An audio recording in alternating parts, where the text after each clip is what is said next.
Активных и веселых мамочек из группы Happy Super Mom знает весь город.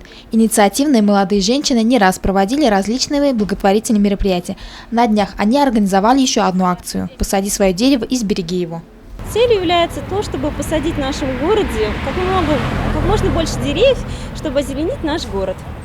Инициатором данной акции является одна из мамочек, Наталья Ахметьянова, которая предложила просто посадить деревья и тем самым приобщить нас, мамочек и наших супругов и детей к этому интересному событию.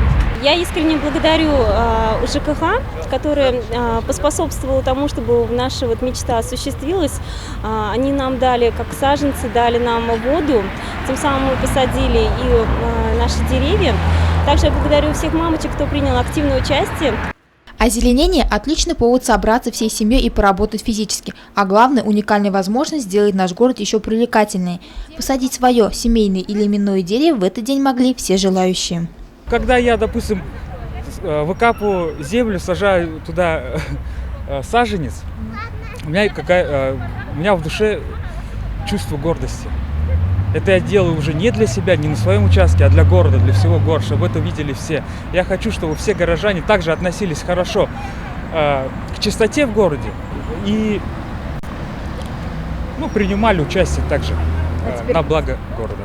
Всего на городской аллее в этот день было посажено около 50 саженцев. Посадка деревьев – событие очень символичное. Хотелось бы, чтобы эта традиция продолжалась. Ведь каждый ребенок, приложивший руку к рождению новой аллеи, сможет через много лет привести сюда своих детей, внуков и с гордостью сказать: «Это дерево для вас посадил я».